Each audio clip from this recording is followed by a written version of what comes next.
All right, Alexander, we had three big elections take place last week: India, South Africa, and Mexico. Which one do you want to start out with? I'm going to start with India because though all three are very important countries, India is the one that is perhaps one day going to be a great power. And I think we have to start with India. And the result was unexpected. I mean, most people expected that Prime Minister Modi would win a landslide. He himself believed that he would win a landslide. He was talking about this. And he expected that his own party, the BJP, would win an outright majority. And in the event it failed to do so. And we've seen that it ended up with 240 seats in the Indian Parliament, which is less than is enough even to form a majority. He has to form a majority by going into coalition with other parties, which he's managed to do. But the second biggest party, which is the Congress Party, which is for decades the dominant party in India, but which has been on, very steep decline for some time now. It's now suddenly revived. It went up from 52 seats to 99. In other words, it almost doubled its parliamentary representation. And the coalition which it leads, the alliance of parties which it leads, which is called, I believe, India, they managed to get 236 seats. So only just four behind the BJP. So this was a big blow for Modi, and it means that he no longer remains quite as overwhelmingly dominant a figure in Indian politics as he has been up to now. And I personally don't think it's particularly difficult to understand why it happened. Briefly, India, its economy is producing very high GDP growth rate figures, over 7%. The Indian economy appears to be growing very, very fast. But as is true in many other countries, the GDP figures are telling you one thing. The actual everyday experience of millions of people across India is different. There's very high unemployment, especially amongst young people. There's been high inflation, which has eroded living standards. Very difficult thing for people in India. The harvest this year has been poor, and people, therefore, have been unhappy with their own situation. And they looked at the way Prime Minister Modi conducted the election. And instead of giving the impression that he understood and was going to do something about these problems that people in India are experiencing, he succumbed to the temptation which overmighty politicians sometimes do, which is that he ran his election campaign around his own personality, made it seem like he was this sort of godlike figure. He actually gave the impression that he was, in fact, some kind of messenger from God on one occasion. At least that's what some of the reports say. And I think that the result was that millions of people across India felt that he looked remote and out of touch and uninterested in their concerns. And that was why, in the end, many of them voted against him. He remains India's prime minister. He's put together a coalition. He's still governing India. He'll remain in power for many years still.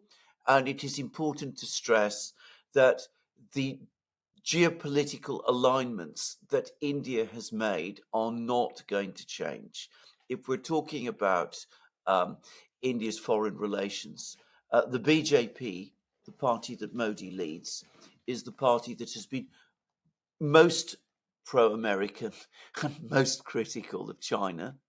Um, Congress, which is now the party in the ascendant, is the most strongly pro-Russian party in Indian politics. I'm putting. I mean, it's that overstates things hugely. I mean, they're not. This isn't this wasn't an election fought on foreign policy, but I mean, historically they've been the party that built up the relationship with first with the Soviet Union and with Russia, and it was a Congress government that led India into the BRICS. So the overall foreign policy that India is following isn't going to change. But Modi himself has been taken down a big notch, and he's no longer quite as dominant a figure as he was. Yeah. I wonder if he got the message with this vote, Modi. I think he's a very intelligent and very skillful politician, despite what people say. And I think he probably has actually. Having said that, I mean, he's also quite an elderly man. He's in his 70s. I don't know how much longer he'll be there. Perhaps this could be his last term. We will see. It's certainly going to be much more difficult for him to hold his government together from this point onwards. And it seems that his relationship with some of his coalition partners at a personal level is often fractious and difficult. And that might be a difficult thing for him to manage as well. So, it's much too early to write him off. But perhaps we're starting to see the end, the closing point of the long reign of Modi, which has dominated and reshaped India to a remarkable degree over the period when he's been in power. All right. Well, let's stay with BRICS and go to South Africa and the elections there, where the ANC also has to form a coalition, from what I understand. Absolutely. And I think in some respects, the reasons, again, are very similar. The ANC has governed South Africa for a very long time. Problems in South Africa are mounting. There is huge problems with crime. The economy recently has not been doing so well. There's been also pressures on people's living standards, and the support for the ANC has fractured. But I think there's an awful lot of misunderstanding, again, about the way in which it is fractured. Because what has happened is that the ANC has had a massive fall. It fell from 57% of the vote to, I believe, around 42.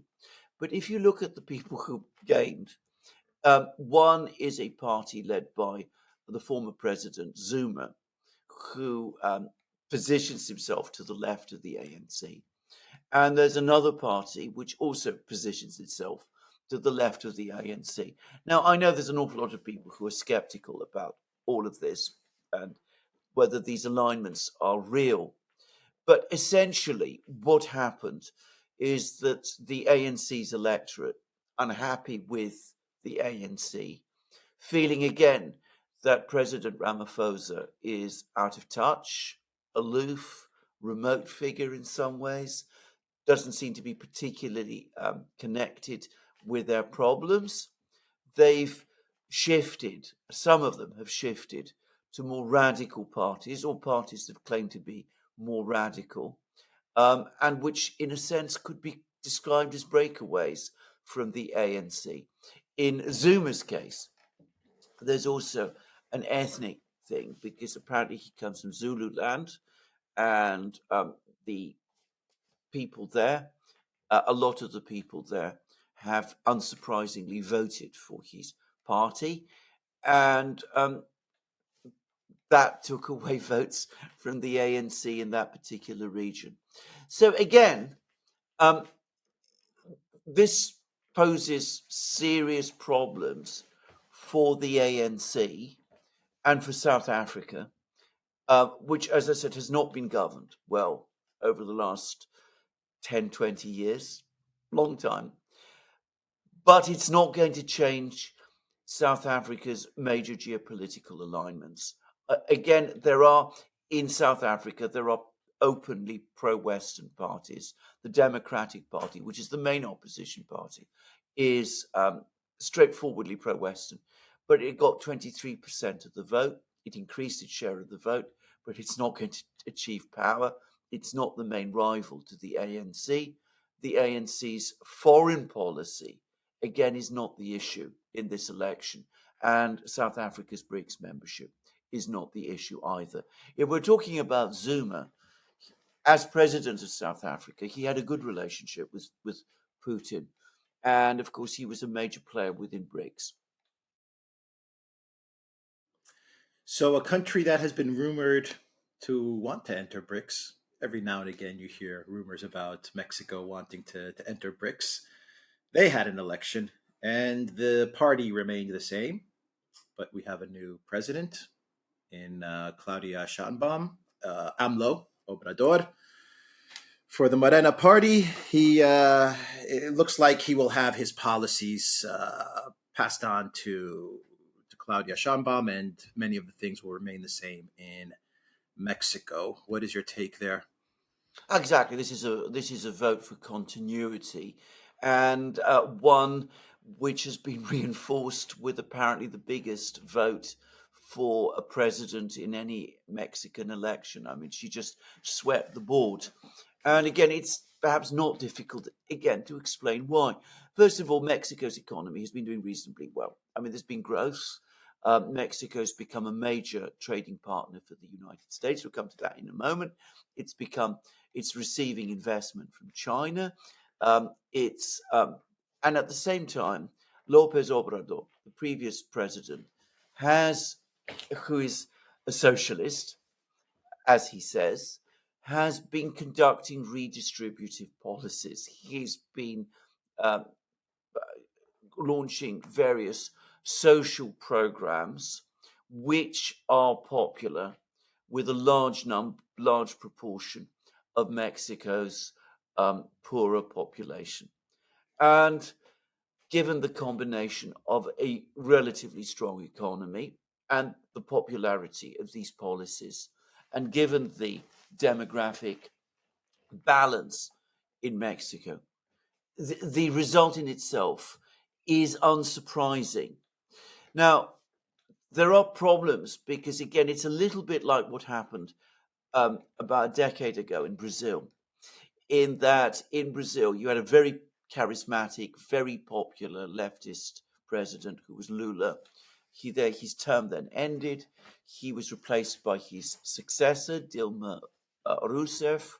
She lacked his charisma and his skill, and she basically failed and imploded. And eventually we got Bolsonaro, and there was a big reaction. And after there was a reaction against Bolsonaro, I'm not going to get into the details of this, we got Lula again. As I understand it, Claudia Sheinbaum does not have the charisma and the force of personality that Lopez Obrador does. And of course, if there's a major economic crisis, it could very well be, in the world economy or in the United States, it could very well be that her popularity will also sink, just as Rousseff did, in which case it's not impossible that we could see a swing back.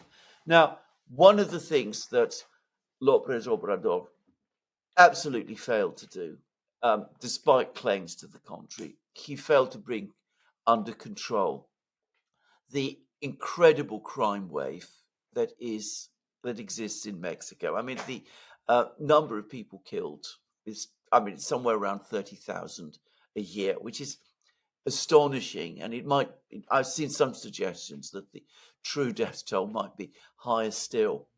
And there's also, by the way, there's also been suggestions that at some level, perhaps unannounced level, López Obrador has not been particularly keen to clamp down on some of the cartels that are responsible for this kind of violence, because he sees them as potential, well, I won't say allies, but as part of the demographic makeup of Mexico, which he doesn't want to disrupt.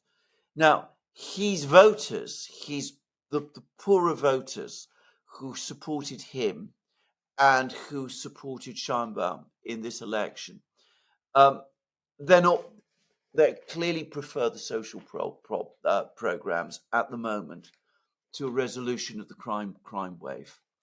But what happened in Brazil, where there was a similar crime wave, though on a much lesser scale, uh, when things begin to go wrong, crime, violence suddenly becomes the most important issue. That opens up the way for someone from the right, and it's not impossible that in an election, a future election, if the economy begins to go wrong, if Scheinbaum is unable to cope with all of those problems, that there will be a swing back to the right with somebody coming along and saying, I'm the person who's going to fix the crime wave that is racking Mexico. So it's that is possible for the future. Now, let's talk again about Mexico's alignments.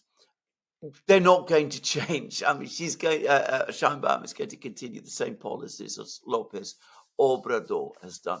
Now, Mexico has danced around the question of joining BRICS. In some ways, it's an obvious fit for BRICS. It's one of the big Latin American countries.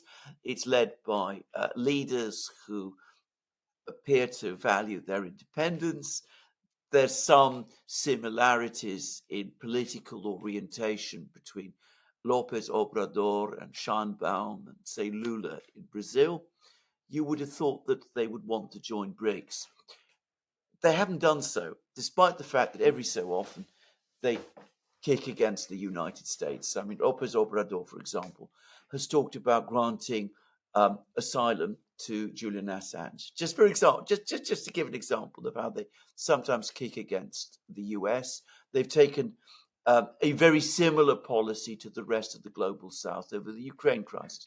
The reason they don't, in the end, join the BRICS is because of the extent to which Mexico is now integrated in the US economy. It's become a major industrial producer. It sells goods to the United States. And I think that in the end, this relationship is economically too valuable for Mexico for them to want to disrupt it. So that's why they dance around the idea of BRICS membership, but they never quite commit to it. Yeah, bridge too far to go into BRICS. That would really piss off the United States. Absolutely. They can't have that. Yeah, I agree. All right. We will end it there. The Duran.locals.com. We are on Rumble, Odyssey, BitChute, Telegram, Rockfin, and Twitter X. And go to the Duran shop. Football 24. Pick up some football jerseys and t-shirts. The link is in the description box down below. Take care.